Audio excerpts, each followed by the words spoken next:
In today's video, I'm gonna show you 5 tools I regret buying. And I think you're gonna be really surprised by at least one of them because it's a popular tool that I see 90% of the woodworkers on YouTube that I watch videos of. I see 90% of them using this tool. About 90%, I don't know, I'm not good at math, so it could be 50, who knows. Then stick around to the end because I'm gonna share some tips on where you can find great tools and also some things I learned on where you could get cheaper batteries for your tools. You don't wanna miss that one. Welcome to Jasco Goods and thanks for watching. The first tool on my list, my table saw. So this is actually called a 10-inch table saw system. So they call it the saw system because it comes with this sliding tabletop, and instead of a miter slot, you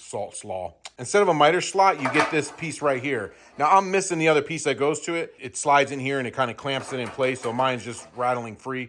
I think my wife comes in the garage sometimes and throws my stuff away. Oh, you left your socks on the floor again, huh? Because sometimes my stuff just disappears and I don't know where it goes, into like a black hole somewhere. That's just my theory. Don't tell her I said that. And then this side also slides over. And you could put a router in here if you want. The holes that came with it were very wide. I don't know if it's for specifically just for a Ryobi wider. I don't know if it was for specifically a Ryobi router. I don't know why I can't say that. Ryobi router. This is like my 5th take trying to say that word. So I had to make my own holes. And then when you have the router in there, it stops it because it hits this underneath. You see how you can see through it now? So you have to remove the router. You can't just leave it in there, which is kind of a pain in the butt. I used it a few times. It came in handy to have a nice, use it like a router table. The fence is very cheesy. It just feels very flimsy and it moves when you have a piece and you're trying to do small cuts and you think you got your fence lined in and then you push this down, the fence moves. I don't know if you can pick it up on camera. Maybe if I get really close to the blade, you can see it move.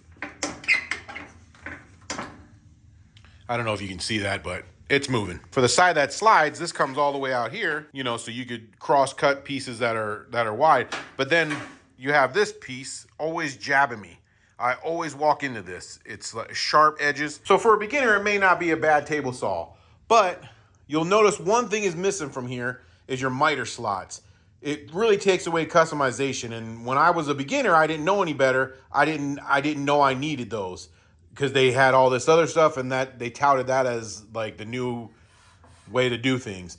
But now that I'm more experienced and I know that I'm missing the miter slots, I am not as happy about it. So I bought this saw about 15 years ago, so there's no way you're gonna find it in a store. But I do see it online every now and then. And if you're okay without having miter slots, then go ahead and get it. It's a little underpowered. It's a little jankety.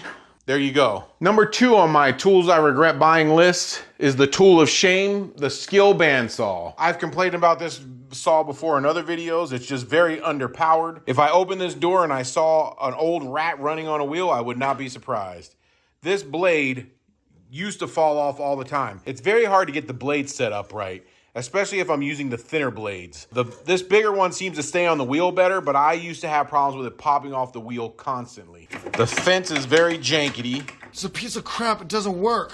You know, when I was buying it, I saw it on the box. It had a light, it has a laser, but the laser is really cheap. It vibrates all around. Now I made a straight line off the blade and you can see where the laser falls. Now you can adjust the laser. See how much you can adjust it? But in order to tighten this down, you have to open this door and hold it to get it in position. How do you get into position with the door open? Because it's attached to the door. So when the door's open, you don't know where it's gonna fall when you tighten it. Now I could probably live with all that if it wasn't so underpowered. This is me cutting this piece of wood. Now it is walnut, but this is me cutting in real time. Like, you see how slow it's going through this walnut? I would be better off just using a butter knife. Number 3 on the list of tools I regret buying, Ryobi made it to the list again. The Ryobi drill combo kit. And a lot of you are saying, yeah, it was Ryobi, you should have known better. And you're right, I should have. Way back when I first started getting into woodworking, I had a friend that was already doing woodworking, and the advice he gave me was, buy Ryobi tools. Don't spend all your money on DeWalt and those expensive tools. You don't need it unless you're doing it professionally. So I took his advice and I bought Ryobi. This was the first combo kit I ever bought. The dark blue Ryobi. I had the jigsaw, the nail gun, the reciprocating saw, a circular saw, the vacuum, the 90-degree angle drill, and everything was great until about a year later when the batteries stopped working. One by one, each battery just stopped working, wouldn't take a charge anymore. So you're probably thinking, why would you do it again with the green kit? That doesn't even make any sense. Why would you do it again? Because I haven't got a brain. one, I'm cheap. And I didn't want to have to go out and buy a new combo set. And the one great thing about this was they were supposed to be new improved batteries that were supposed to last longer. They were lithium. And I could take these new batteries and I could put them in to the old tools. And they work still. So that was a plus. I couldn't afford to go out and buy a whole new kit. With your broke ass. I could use the new batteries, which were much better and were supposed to last longer. It was a win-win until the new kit batteries stopped charging for me too. These are Ryobi ones, the lithium ones. Neither one of these will take a charge anymore. Now, I didn't go right from the blue set to the green set. In between, I bought some DeWalt's. And the DeWalt's lasted me for a very long time until those batteries stopped taking a charge. So I was faced with the dilemma: buy more DeWalt or get Ryobi and be able to use the batteries with my old kit. And as the story goes, I chose Ryobi. Then when I started making a little bit of money off of Etsy, I got fancy and I went and bought me some Milwaukees. And as long as I can get by on the 2 batteries that came with them, because I can't afford any more batteries for these things, they're more than Ryobi tools, I'll be okay. Honorable mention on that list is this nail gun. If you ever come across one of these, run from it. Battery's half charged. Okay, now watch this. Okay,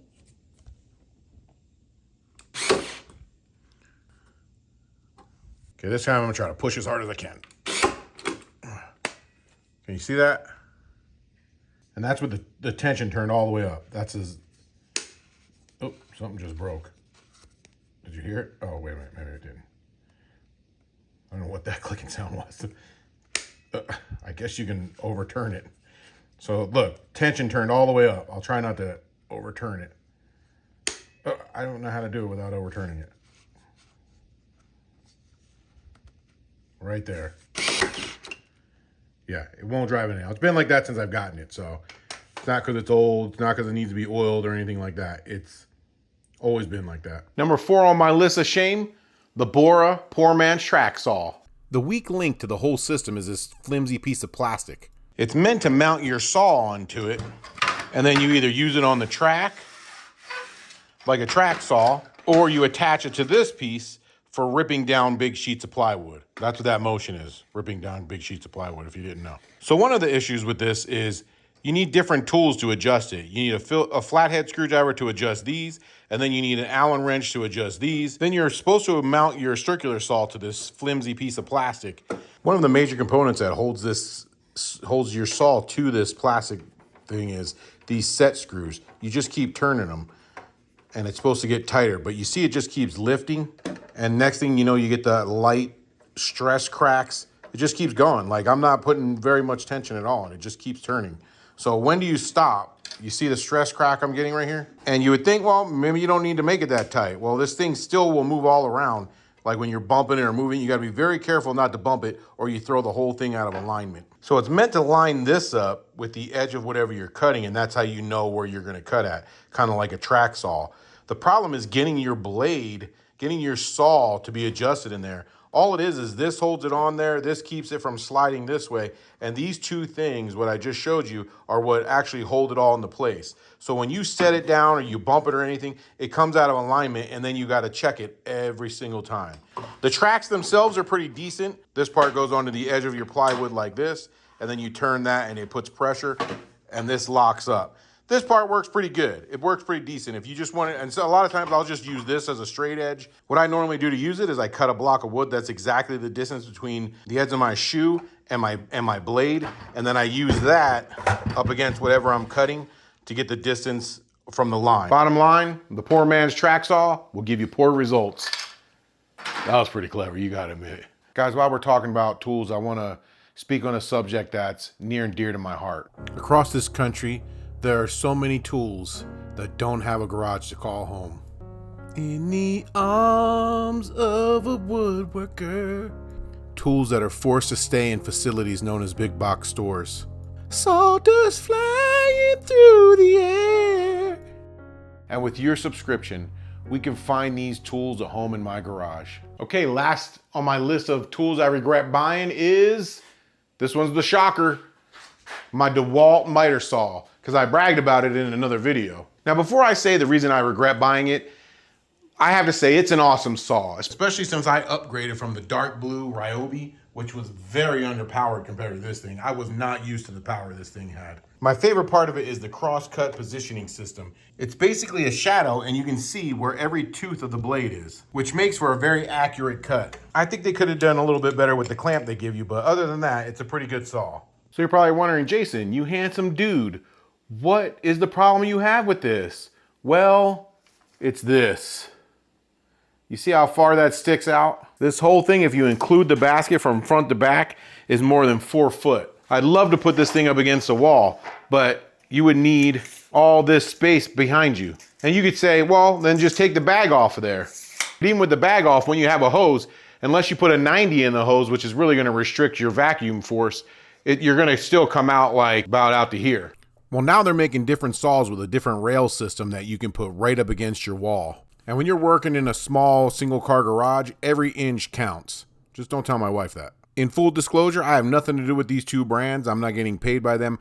These are just the two brands I know of. They could be pieces of crap. With that said, I will put affiliate links in the description if you want to check them out.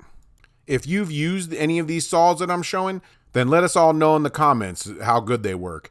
Also, that brand that paid me never to use their name on my channel, name rhymes with testful. I think they also have a low clearance saw.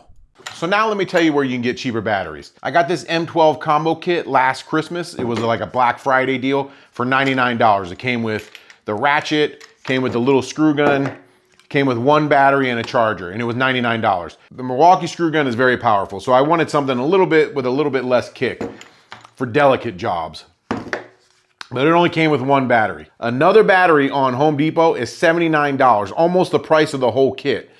So I'm like, man, that's ridiculous, right? And the battery it came with is the 1.5 amps, which usually is, when you get those combo kits at Black Friday, they usually have a lower amped battery and some lower end tools. Make a long story short, I went on Amazon and I looked up what are the prices of the batteries. They have the 2.5 amp on Amazon. It's still this price today, $42, almost half the price. And this is the higher amperage, the 2.5. And I'm like, that's gotta be wrong. So I'm like, I'm gonna order it anyways and we'll see. It had a 30-day return, super high reviews, 4.8 on the reviews out of like 1,200 reviews or something like that. So I ordered it and I thought, if it's no good, I'll just send it back. Well, when I got it, I scanned the package that it came in and with the Home Depot app, and it came up on the Home Depot app for $79, even though I got it for $42 off of Amazon. I don't know why there's such a big difference in the prices, but that's a big difference from $79 to $42. That's almost half the price. There you go. If you need any of these M12 batteries, not only with these Milwaukee batteries, but there's other batteries on there that I've seen too that are cheaper. I haven't purchased any, so I don't know how good they are, but I can tell you this one works just as good as the other ones. This one actually works better because it's a higher amperage. You can hear the difference. Maybe not. I lied about that one, but the rest is the truth. So one thing I think this video attempts to answer is sometimes buying cheaper isn't always better. Now, in the case of the miter saw, that wasn't cheaper. But as far as like the Ryobi stuff that I bought or the Skill that was on sale for $99, a lot of people will suggest to buy lower end tools like Ryobi and stuff. But if you buy cordless tools and the batteries only last a year, is it still a bargain deal? How much more is it to keep buying batteries than if you would have just bought the higher end tool to begin with? Just something to think about. But another place, you don't have to buy your high-end tools from the store. I see on Facebook Marketplace all the time really good deals on unopened tools. Another thing is people in my comments on some of my videos have had really good luck at estate sales. I never even thought of estate sales. But from what I'm hearing at estate sales, there's a lot of really good tool deals that you can get. So you don't have to buy brand new to get the high-end tools. So in some cases, the Ryobi tools work great. Like I have the Ryobi trim router and it works great. So at the end of the day, you got to do your research on any tool you're buying. Even if it's a high-end tool, like I got the DeWalt, there's a function of it that I don't like that I would have been more happy with another tool. Now, let's get to tooling.